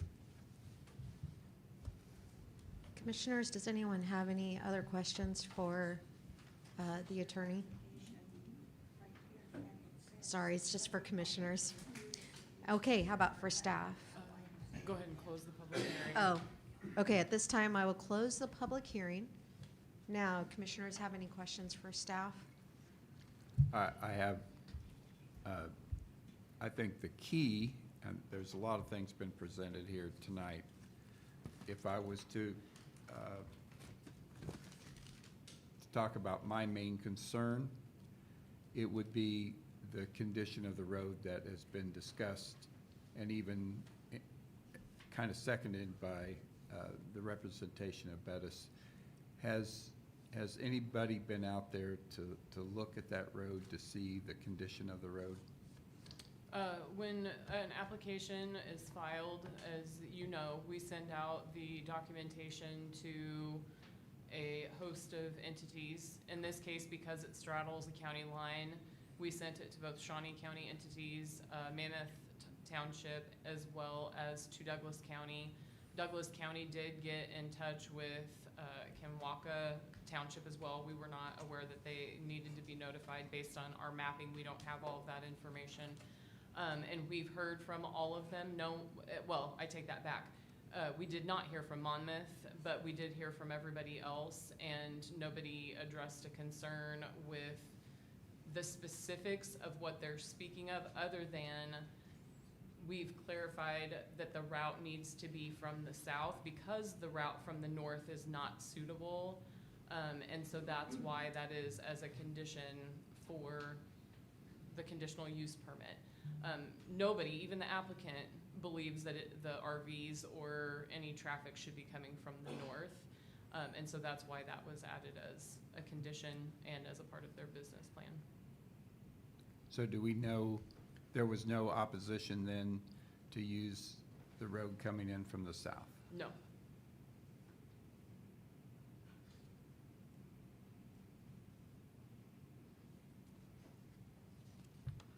Johnny, I have a couple of questions. One, can you remind me where the new fire station is going to be? Is that on 61st Street? 61st Street. Chief Flory, what's the location of the new fire station? Chief Flory happens to be here tonight. Thank you. And so I will allow him to address any questions about the fire station. Kevin Flory, Shawnee Heights Fire District. It's 5444 Southeast 61st, so it'll be just between Shawnee Heights Road and Ratner on Okay. 61st. Thank you. Also to follow up on one of the questions, the number nine is that the applicant should coordinate with the township and Douglas County to address any maintenance responsibilities for the roadways. So that was also addressed, Terry, as part of the roadway concerns. And I just wanted to address one comment that we have approved this, and we haven't approved this. The staff has said that they would recommend approval, but we will vote tonight whether we approve it. So we have not determined that decision. So I just wanted you to be aware based on the recommendations that they have for us. And also, I would clarify that even further. The recommendation tonight by the Planning Commission is a recommendation to the Board of County Commissioners. The Board of County Commissioners hears this as well. And so the decision tonight is also just a recommendation, and then all of this is taken into consideration by the Board of County Commissioners for a final determination at their hearing, when they hear it.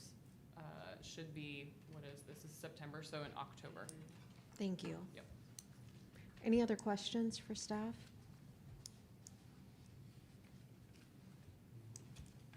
All I'm right. sorry, I'm still stuck on the road.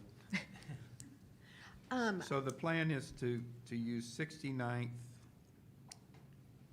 and my map, I don't know if I'm going north and south. I looked at this. And then how would, from 69th, what road would they be used? If we can please clarify that the audience should not be commenting, we can address that question. So 69th to Woodbridge? Woodridge? I looked at this, I pulled it up on GIS, but I, Yeah, if you Woodring. can pull it up on GIS, please. If you look at one of the very last documents, it actually is the very last document. It may be a backside of a page. It shows a red line. So coming from Stubbs along 69th north to Woodring, that would be Woodring. the route. So wherever they're coming from, whether it be further down 69th, north or south on Stubbs, they would need to come along 69th and then north.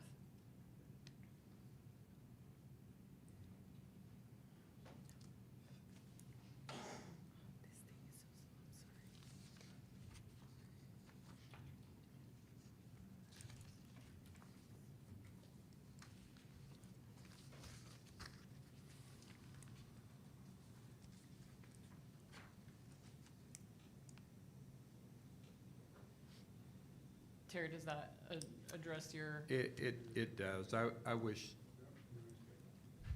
I was more comfortable with the condition of the road going, on the county road going up to where the entrances are. Correct, so that would be where the conditions come in, that any of the recommendations that were made for conditions would be used to help address that. And so if the applicant needs to reach out to Kenwaka Township in Douglas County, if there are any conditions that they need to improve the road or make any changes, that would have to be addressed as a part of this approval.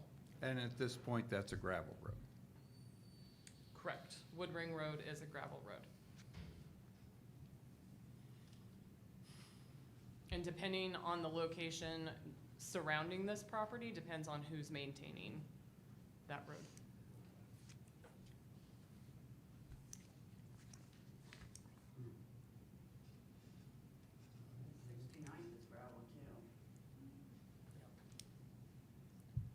Any other further questions?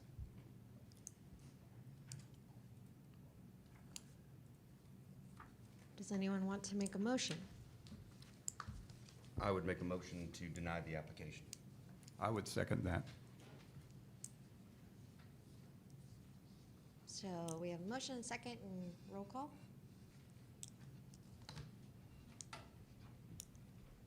Myron Langwetter, I'm in favor of denial. Not sure what the correct response is. It would be a yes. A yes. Dan Bryan, Yes. Jeanette Johnson, Chad Gerhardt, Rosa Cavazos, Yes. Terry Robinson, Yes. with 4 commissioners denying the request. The recommendation to the Board of County Commissions would be to deny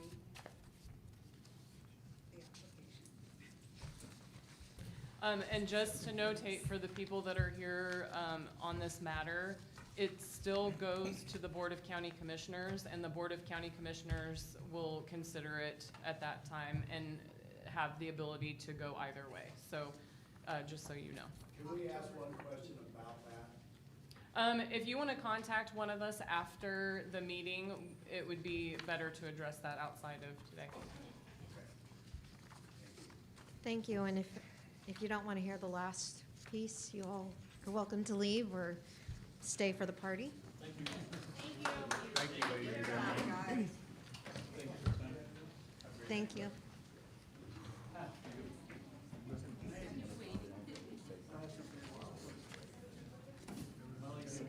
Pages for the next one.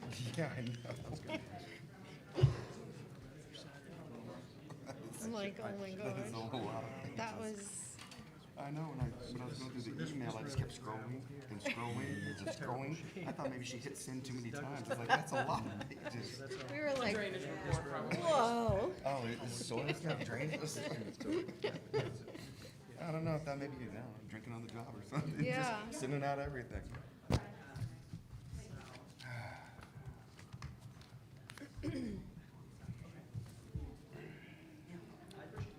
I don't know how to go about it, but I think in the future we definitely. I thought my road that I live on. I agree. I think that one guy's business. Yeah, I know. I got you. Well, for school board, we have 3 minutes. They have 3 minutes to speak. You know, I could even see capping it at 5, almost 5 minutes in each one of them on 5. Yeah. I don't even know what time it is. Oh, 7:44. Yeah. I remember when we were doing COVID for school board. I think we finished like midnight, 1 o'clock, because there were so many people who wanted to talk. And then, That adds up. and then Which district is that? Shawnee Heights. This is my district. Like going down school board, I don't know what you're talking about. But I do know about the buses going up and down that road and, Oh, that's the thing. I don't know the country. I live on Cross Road. It's just, I can't. Do you guys want to take a quick break, or you want to just keep going? I say plow we through. keep going. I think we're good. Okay. Are you guys good? I'm good. I'm probably the only one with the little bladder. And then the other one was Actually, 2 I think Joni needed a break. Joni, you need a break. You were trying, yeah, you were trying to get out. When I was on the city planning commission, and we had the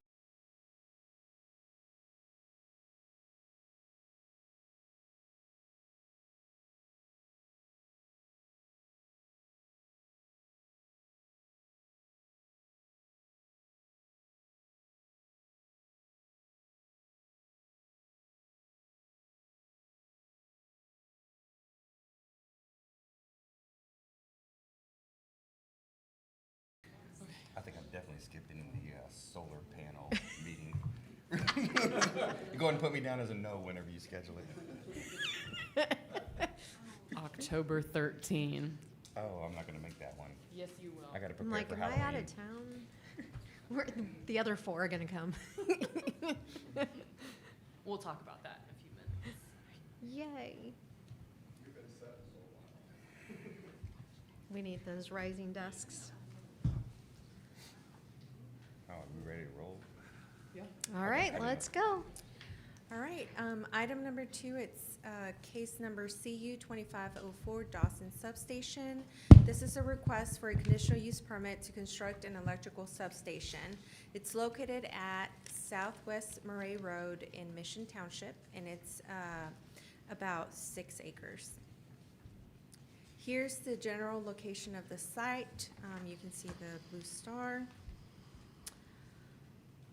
The proposed use is to enhance reliability, capacity, and to serve, and service in Topeka, Shawnee County, and surrounding areas to meet future energy needs. This is gonna be an unmanned fence substation with transformers, breakers, and switching equipment. It's designed for safety and maintenance access. It's gonna be a low operational, noise facility. Construction will be managed with erosion controls limited to business hours. They plan to acquire the property in 2026 and to start building 2032 to 2033. Evergy seeks approval for an exception to extend the conditional use permit timeframe past the standard 24 months. Here we have the site plan, and here's the vicinity map. 8 letters were sent to property owners located within 1,000 feet of the site in Shawnee County and 200 feet in the city of Topeka. No responses were received. Staff recommends approval subject to the following conditions. 1, if connection to city water or sewer, they will need approval of a subdivision plat, which requires consent annexation. They would be required to coordinate that with the city of Topeka. 2, if there are significant changes to the site configuration, the owner or buyer, in this case Evergy, is advised to contact the city planning staff to determine compliance with their subdivision regulations. 3, AT&T has indicated that there are significant fiber optic lines crossing the property. The applicant must contact them prior to any construction activity to confirm the exact location of the fiber lines. And 4, the conditional use permit shall remain valid beyond the standard 24-month expiration period. The CUP will not automatically expire 24 months after the date of approval and will remain in effect unless otherwise revoked. And that concludes this item. Thank you. Do the applicants want to speak? Thank you. And I have to say, we're opening up the public hearing. Yeah, we're opening up the public hearing now. I'm Jessica Keck with Evergy, 818 South Kansas Avenue, Topeka, Kansas. I have a presentation. I don't know if you guys want to go through the whole thing. You've already had a long night, so just let me know if you do. Basically, it's pretty straightforward. We're planning to construct a substation on a piece of property. The total acreage that we're going to have for the property is about 6 acres. The substation itself is only about 2 acres.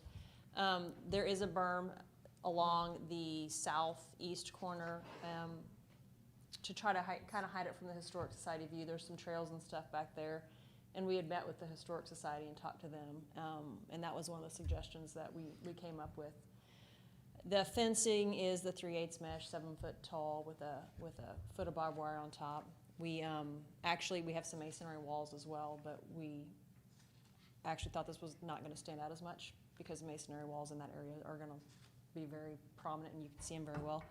We did have a neighborhood meeting last week, and we had one landowner, husband and wife showed up, had a couple concerns, talked to them. They were wanting to know about the locations of the property.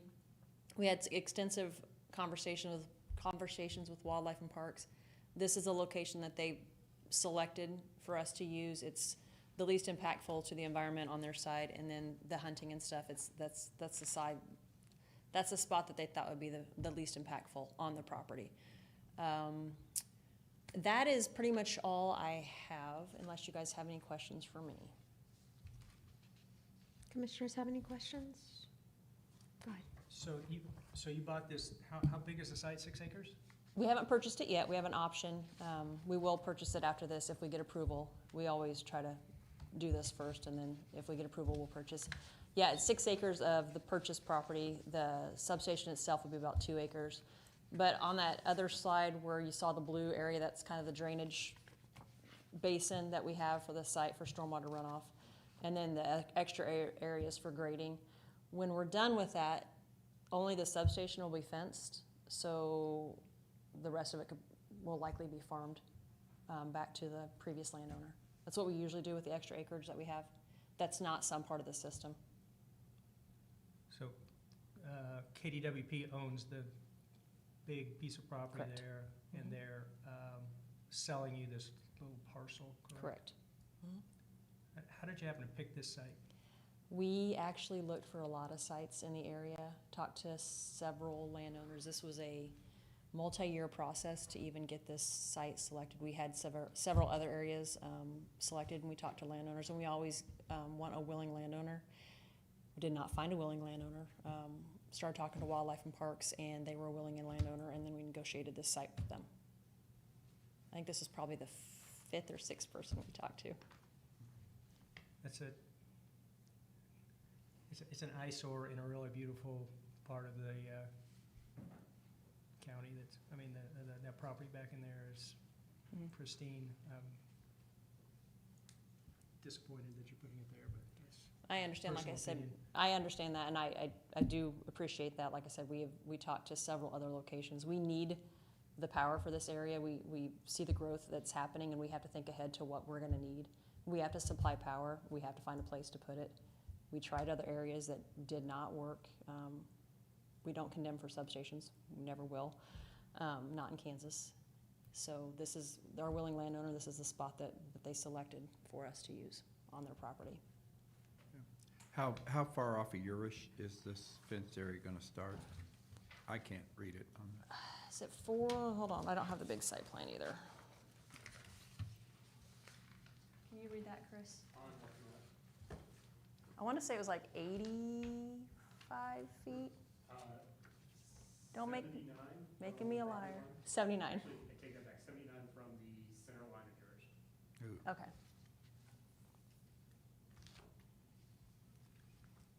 Would there be a problem to move that back a little bit farther than that, or is that based on the contours, that's as far off the road as you can get? On the 6 acres? Yeah. We can look into that, yeah. I think we could. Yeah. I think we probably can. I have to talk to my civil engineer and see if it can be done. But I don't see why it couldn't at least a little bit. And we were, in talking to the landowners that were at the neighborhood meeting, they were concerned about the visual aesthetics as well. We will put some buffering up along the west side of Urish to help kind of buffer the substation itself. What would you use for buffer? It's gonna depend if I don't believe we're gonna have we won't have transmission lines going down there. I don't think there's distribution on that side of the road, so it'll likely be some trees. We can't put tall trees under our electric power lines, but it'll probably be a mixture of trees and bushes to help kind of break up the view. And as long as there's no power lines, they can be trees that grow taller as well. I don't know how any of this works, but if you're putting a substation where there's no power lines?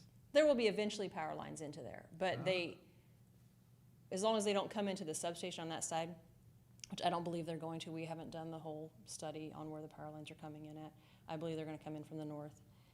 But as long as they're not coming in on that side of the property, we can put landscaping. We just can't put them underneath where our transmission lines or distribution lines will be. Thank you. Same question. You're gonna put a substation in there, but there's not gonna be any power lines. There will. So what we always do, because the substation site comes first, and because the substation site is up for commission vote, we always get the site first, and then you start designing and working with landowners and stuff like that on the power lines. Because we're not gonna design and spend that effort up front on a site that might not happen. So we always get the substation site first. The work for the power lines comes next. Where, at this point, where would you expect the power lines are gonna go? They're gonna run along Urish? Likely will run, I can't really, I can tell you we're trying to connect to a line to the west. We haven't seen where the lines are going. There's nothing out there. There's a west. transmission line that runs to the west. Just right off this image, actually. Are you pulling it up? I'm trying to. I thought it was in the application. GIS. We can pull up the GIS Yeah, I real thought it quick and was see if it shows up. I thought it was in the application. I know I saw a picture of it. Got like 80 pages. I know. 138. You're the one thing we got like. Go over to the west just a little bit, maybe. You should be able to see the line. Yeah, right here. So here's our transmission line currently. So we will likely tie into that line at some point, some way, and come over to the substation. That requires landowner negotiations. And like I mentioned, the substation is what the commission, what we usually go through on the commission side, or what we need to go through on the commission side. The power lines are regulated by the Kansas Corporate Commission through the SEC and all that. So after we get the substation and the transmission line, routes are determined with negotiation with landowners, and all of that stuff happens after the substation. Can you go over there and just point to where the current lines are? If I'm, it looks like there's one right here, and it would come down, I think, this way. And does it terminate somewhere? At another substation. Transmission lines go substation to substation. There's another substation likely down here. They're usually about every couple, 3 miles is the area, the territories that they cover. And the farther away you get, the more distribution lines you have to run to get to the businesses in the area and stuff like that. So we try to we need to keep them next to where the growth's gonna be. Where's the big demand for this power, where's the big demand for this power coming from? Do you mind There- zooming out just a little bit? That would, It's basically, if I can come to the map and. Sure. I have a loud enough voice. So here's our substation, this area is projected to grow. So we have to provide power. that's a state park. That's where we're getting the projection to go. We had, is it the hospital that built over here? So we're seeing the forecast in our electricity. We have to supply for that demand. It's what a regulated utility has to do. We have to see, our planners show what's going on, and we have to provide for that plan. This is all state park. All this over here is all, that's Call River State Park. There's not gonna be any development there. This is the governor's mansion. This is all state park. There's not gonna be, I don't know how there would ever be any growth up there. I don't see where there's gonna be development to justify a substation in there, but that's my question. Well, that's what we're seeing is the growth in the area, and that's what we have to plan for. So there's growth projected. I don't know if it's exactly in this area or if it's down in this area. That's where the movie theater is, correct? We need to get Okay. a substation, and we need to have it on this side of the highway, and it needs to provide for this area. There is projected growth. There's supposed to be a new development that should be going in this area. Is this the Mammoth project? Mhm. Gotcha. Okay. Oh, sorry, oops. I didn't mean to do that. Any other questions? I think one last question. If you can't negotiate the power lines, then you won't do the substation there? Or you think you can get the power? I just know how power lines Right. go. Nobody likes power lines. Right. I mean, we're in the worst and the best industry. Everybody needs power, nobody wants to see it, right? Nobody wants it, nobody wants it in their backyard. So I get the wonderful job of explaining all this. We are, like I said, we don't condemn for substations. We are a condemning authority for transmission lines. We don't ever want to go that route, but we have to provide the power that's required. We're obligated to provide it. We do our best to work with the landowners and have positive outcomes. We live in this community. We don't want to be bad neighbors. So we will negotiate with the landowners to the best of our abilities to do so. Thank you. Okay, is there anyone else that wants to speak in favor of this? Is there anyone that is here to speak in opposition? Obviously, no rebuttals, so we will close the public comment section, and if any of the commissioners have any questions for staff.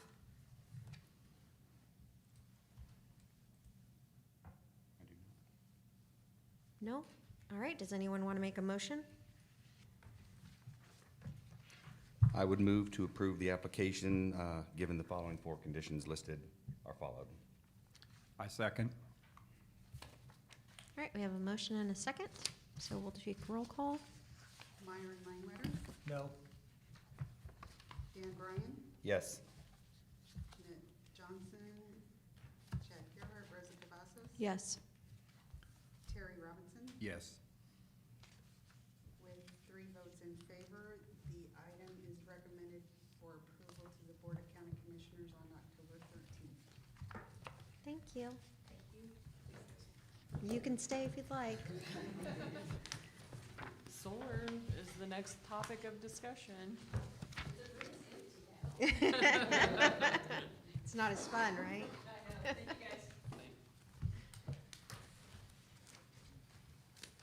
Okay, public comment on any non-agenda planning items? Our public got Anybody? real Chief small. Flory? So, discussion on planning-related issues is the solar energy conversion system regulations. We're not gonna have a work session. You guys have already moved us forward to saying, hey, let's work through the regulations that we've discussed. So I wanted to give you an update to where we're at on that. After our meeting a couple of months ago where you guys asked me to move that forward, I did send it out for some review and some comments to entities. I sent it to all of the fire stations. I sent it to the cities for comment. I sent it through Shawnee County departmental reviews, county counselor's office. I sent it to the Board of County Commissioners just to give them a heads up. And I did get some comments back from a few people that I think would be worthy of discussion. One of them was on the floodplain topic. I didn't clarify exactly which floodplain zones we were keeping them out of, and Kurt from Public Works asked about the 0.2% zone, which is the lowest of the low zones, but still a floodplain. We do allow development within that zone, and so I would not anticipate that we would want to prohibit solar farms in those zones. But that's something that you guys can discuss when we decide to move forward on that.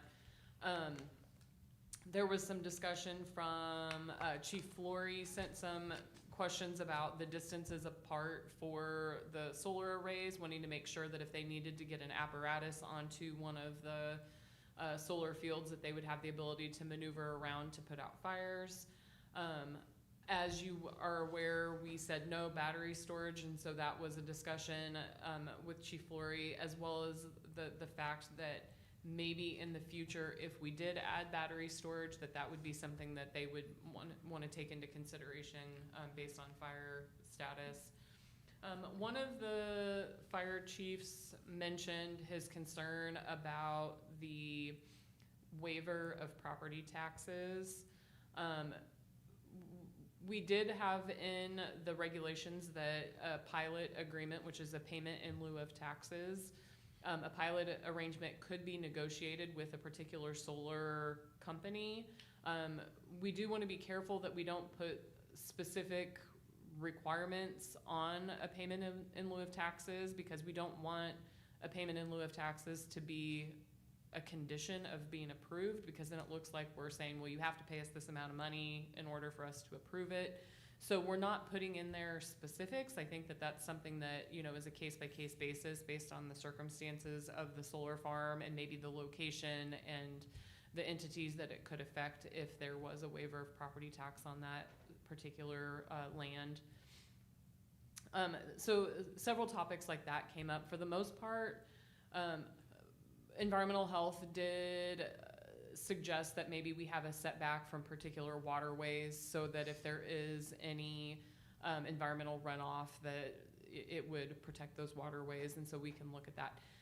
Really, what I wanted to discuss with you is I think our next best move, short of going straight to a public hearing, which would entail us going ahead and publishing notice, having the regulations for you to vote on, and having the public be able to come in and give comments in favor of and in opposition to, similar to how we did for the moratorium and the ban, is to do a town hall meeting. And that would allow public, if they're interested, to come in and ask questions, voice concerns, maybe give some input, because part of what I want to make sure is that we get public input and that we're not making these decisions on the regulations in a shell, and then having someone come forward at a public hearing and presenting some brilliant idea that we had not thought of. And so we don't have any topics on for discussion October 13. And so my recommendation would be that we do a public comment town hall meeting. It would be formal, but yet informal. So it would allow you to have a little more conversation than a public hearing would. But if we do have a lot of people show up, then obviously we don't want it to last 15 hours. And so we would still want people to group together comments. We don't need repeat comments. We're not gonna have lengthy 30-minute discussions with each person that comments, but I think it would be a little more user-friendly if we did that. And so I'm asking that you guys consider doing that on October 13th so that it helps us maybe eliminate some issues that could come up at a public hearing and allow you then to take into considerations any of those comments before having to make a decision. That's a good idea. Yeah. While We we're on- won't have any, sorry. No, go There ahead. are no other cases There's no other scheduled for that cases. night. Nope. Gotcha.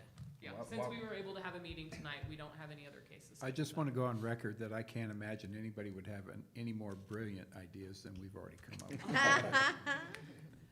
What is the process for? I agree, but I still think it's a good idea to have a town hall meeting. Just so we know in case the chair's not here again, or what is the process for setting a time limit?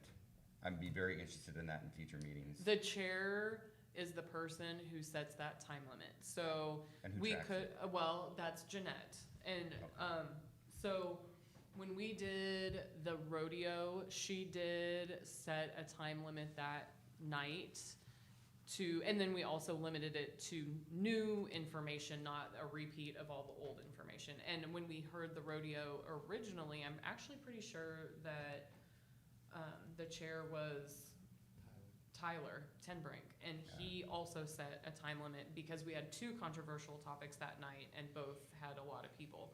So we don't have, like right now, the BCC does have, if there's public comment, they have a standard limit of 4 minutes set. And so the recommendation would be 4 minutes. And if the commission asks that speaker a question, they can expand that time limit, I think, another minute.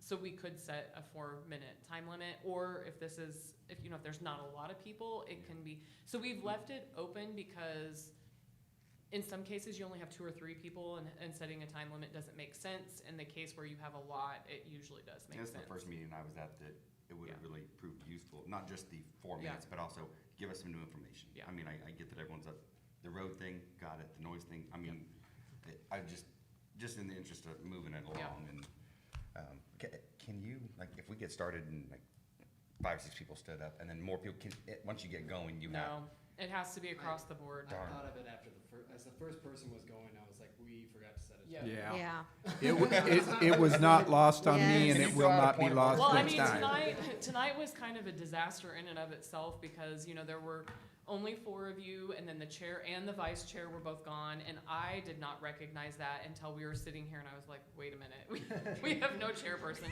We had the Board of Zoning Appeals, we had the other, and we were not anticipating, I mean, we knew we would have controversial comments, but we did not anticipate the number of people who would be here and then trying to get that all. So, sometimes we're just it worked flying. out. Yeah, That was it worked more out than the fine. rodeo. The Yeah. temporary chair did an amazing job. Yes, She you did Well, an thank amazing you. job. That's what you Thank get you. for being the longest serving person that showed Yeah. So we'll clap for you.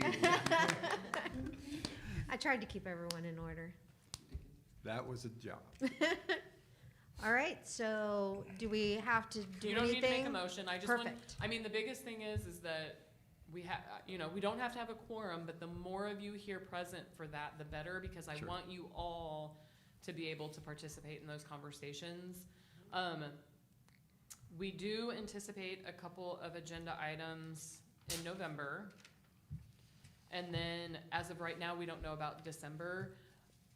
I'm kind of weighing the solar, like when we do the public hearing for the solar, I don't want it on the same night as other controversial items, just because we don't need the meetings to last a really long time. But also, based on our experience tonight, we need to have enough space. And so with this town hall meeting, we'll probably go ahead and do it here, and I'll just, to be safe, have them set an overflow up in the lobby. And then, based on what we see from that, we may have to do a meeting at Great Overland Station. But as of right now, I'm looking at maybe December or January for the actual public hearing consideration of solar. I actually have a couple questions that, I mean, obviously, I'm in favor of your tactics here. I think it makes total sense. We have a vacant chair. Mhm. Is there any time soon that that's gonna be filled? I've not been made aware of the filling of that position. Where would that come out of? One of our Board of County Commissioners has not made an appointment. You can't tell me which one or where it would come from? Commissioner Cook is the one Up who has a north? vacant. Okay. Yes, so he's District 2. One? He's north? I'm sure he's north. North, yeah. I've had him And, out. so, well, I mean, and all the way south to 40, like Croco, 45th, because Mays is south of 45th, but he goes from like 45th and Croco up and then up and around, that northeast corner. And then how, is it a 2-year term? A 1-year term. No, wait, I'm sorry. I don't know the answer to that. To being on here is a 3-year term. 3-year term? Okay. Serve I 2 said 1. consecutive. And then do you just need to be wants to- I have no nominated idea. again, or you can't serve after 3 You years? can do 2 3-year terms, is at least what Yes. Bill Ribbon told me. Oh. Well, of course, if you get done with 3 and you've had enough, you can just walk out the door. You're supposed to serve until someone has been appointed to replace you. You were right. Well, then- 2 Oh, years? it's That- 2 that- years? No. Wait, He's what? commissioned to, Yeah, he's District 2. Oh, he's okay. District 2, but it But is it's a for 3 3-year years. term. It's a Okay. 3-year term. Well, if you don't want people walking out, maybe we start bringing snacks or something. You know? Chex Mix. Okay, so No. moving forward, I've talked with Commissioner Cook and asked, and I'll talk to him again. Okay. Well, I know people up in that district. If you have I know people. recommendations, you Yeah. could send an email to Commissioner Cook and he can reach out to people to see. Okay. Yeah. The solar regulations, I guess in the current political climate, do you feel like there's the urgency that we once had? No, I don't feel like there's the urgency. But we're here and we've, come this far. I think we might as well go Yeah. ahead and finalize it. I think that, we don't get the number of phone calls about solar farms or any of the things that, maybe we have over the last few years. I don't know that the subsidies will be there any longer. There is still a 10-year waiver on the book for Kansas law for property taxes, but I guess I can't exactly predict the temperature of what's gonna happen, but we've come this far and we've gotten them written, so we might as well finalize that. Unless you guys tell me not to. If you make a motion and tell me not to, then that's where we go. Chad's not here. We've come too far. Yeah. Yeah, I mean, you guys are the ones that make the recommendations, so if you recommend that we don't do anything, then that, based on how things are at, I shouldn't tell you no, because that's not for me to tell you. If you guys make that motion and say we no longer wanna consider these, then that's what we take. I'm glad Chad isn't here.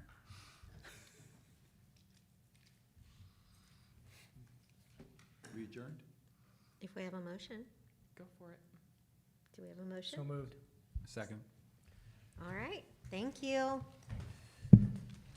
we ever made a motion to adjourn? I don't think we have. We do sometimes. That was the first time I think I've ever heard that. I thought you were supposed to. I don't know, well, we did it anyway.